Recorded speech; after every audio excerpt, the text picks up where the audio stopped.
Hello, and welcome to User Experience Design, Understanding User Engagement, Chris Becker. In this section, we're going to be starting section 4, User Habits and Technology. We're going to be learning about a few things, and part of that is going to be overviewing and getting a sense of how users create and start habits. We're then going to talk about how user habits and technology are related to the habit cycle, some book recommendations.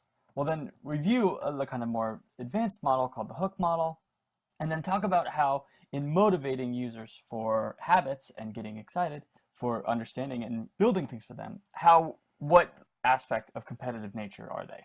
And then we'll be continued to build and create and understand habits for our users. So let's get started. Habits and interaction, understanding user behavior. Now, in the last section, if you remember, we started to really define who our user is, right? It's Mary Johnson, she's 41, and we started to give a really clear and descriptive picture of who that person is that would be shareable across our organization or with other team members we're working with. And it really starts to help us define what is the right problem opportunity for Mary. And when we're discovering and we're starting to define, we were like going out in research and coming back into understanding the empathy for our user. And this can really start to help us understand what we're going to do.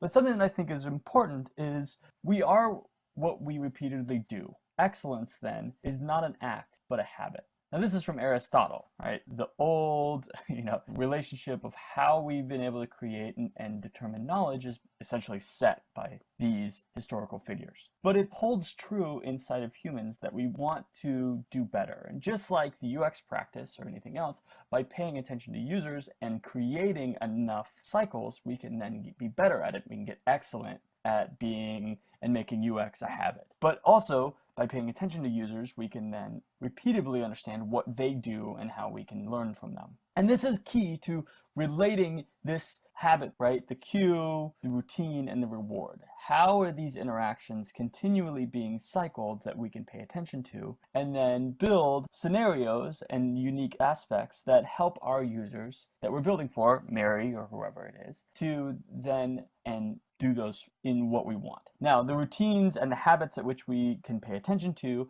can also then be built into our technology and then displayed and used by our outputs. Now, if you're more interested in this, like how the brain works, what you're interested in kind of engaging in, there's a really great book called Hooked by Nir Elia. He is a researcher in essentially technology and the brain and how habit-forming products are related and disseminate themselves into our culture.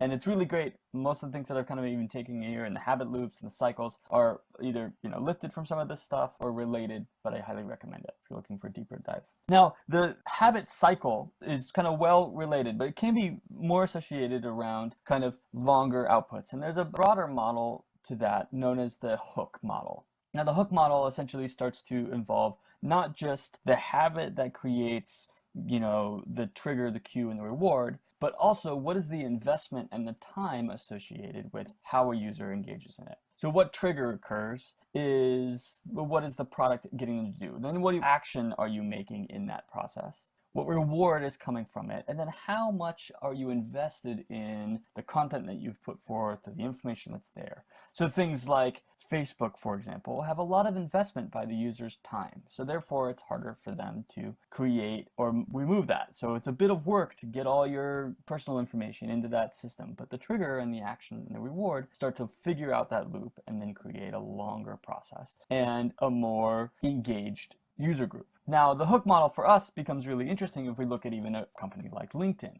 The trigger is, I want to meet someone new and I don't want to forget them, or I want to network and maybe potentially get a new job. Well, I searched for a person on LinkedIn. That's an action, right? That could be finding them or doing the thing in the real world.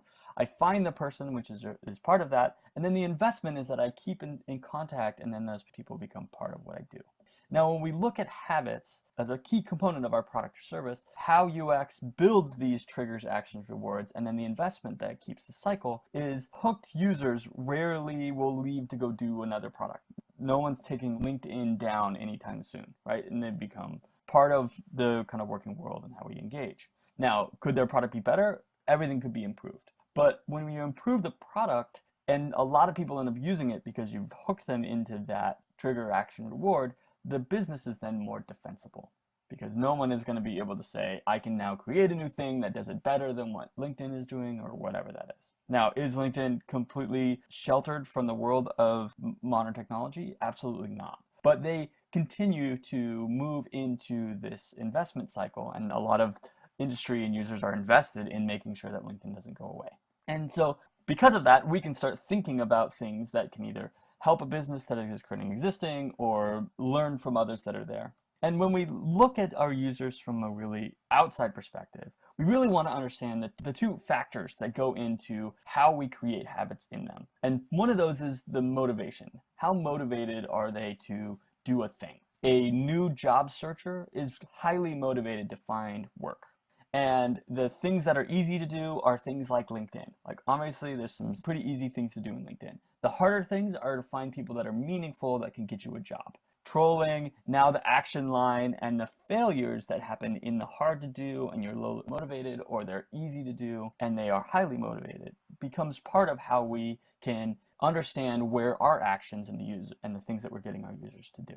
And part of the relationship of understanding our users inside a habit cycle, inside understanding, is really related to what is motivating them. And motivation is a function of competitive nature. Human beings are inherently competitive. And if we look at the spectrum from caring, members, helping each other or giving advice or giving solace, to combative, where there's opposing goals and no one is kind of achieving those things and necessarily denied on their own, we can then start to relate of where our actions or the habit that we're trying to get our users to do falls into. Now, there are more in this competitive cycle, but these are some kind of good ones. So caring, collaboration, is it cordial, is it competitive, or is it combative?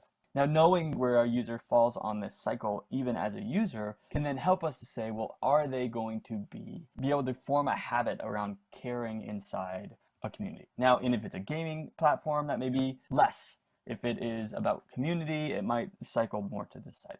Now, relating these things allows us to understand what kind of habits we're trying to form inside of our users. Now, these habits are something that we need to pay attention to over the time, but we're going to work on this through the next couple of videos. So let's get excited and learn how to build some habits for our users.